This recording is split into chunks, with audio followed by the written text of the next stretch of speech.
Cooking with Chaos. Today I'm going to be making my meal today based off of this card game I came across called Cooking with Chaos. It has 60 unique cards in here, and it should make cooking a lot more fun, especially if you love it like myself. So I'm going to pick a card at random. I don't know what it is. Okay. So I've got black pepper chicken as my very first main protein. We have hummus. Interesting. Okay. And then for a sauce, we have sweet and sour sauce.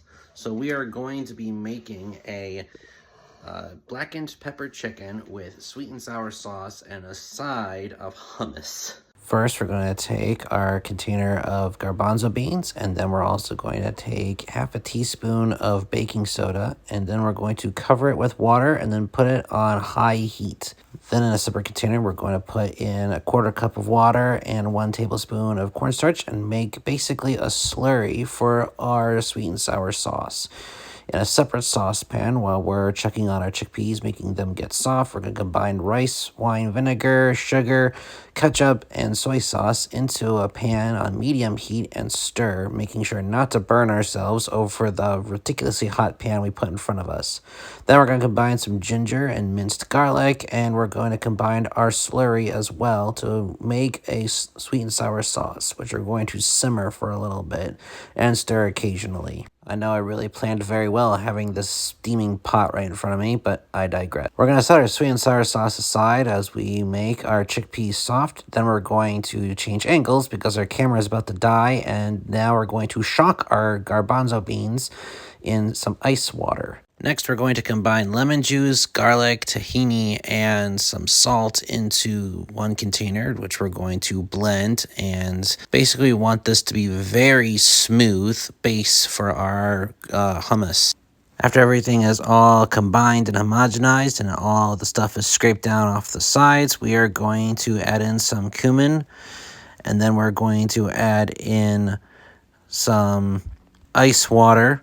And then we're going to add in our garbanzo beans, which we're going to mix together until homogenized. And while mixing, we're going to have our olive oil. And as a result, our hummus should look a little something like this. You can keep mixing to make it creamier if you wish, but I feel like this is fine for me.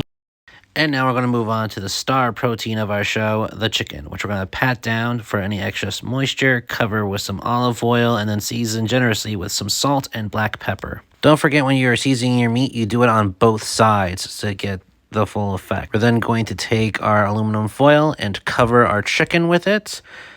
And once it's all nice and covered, it's going to go into a preheated oven for 425 for about 17 minutes or until it registers 165 inside the chicken. Also double check to make sure that you sanitize and clean up your workspace after you've used chicken there.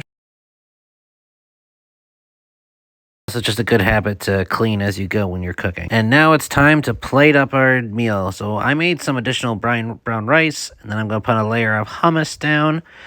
And then after the hummus is laid down evenly, I am going to then add our chicken to make it look nice and neat.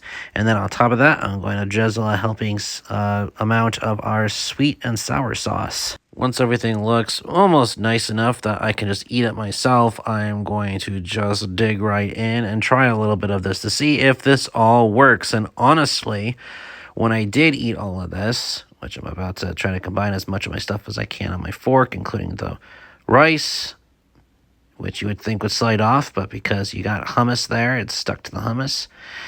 It all tasted very good. I feel like I could expand on this dish a little bit more, maybe have some stir-fried vegetables to give it some color as well as some texture. Add some additional seasonings to the chicken, but still, it was good. And now that is what I call cooking with chaos.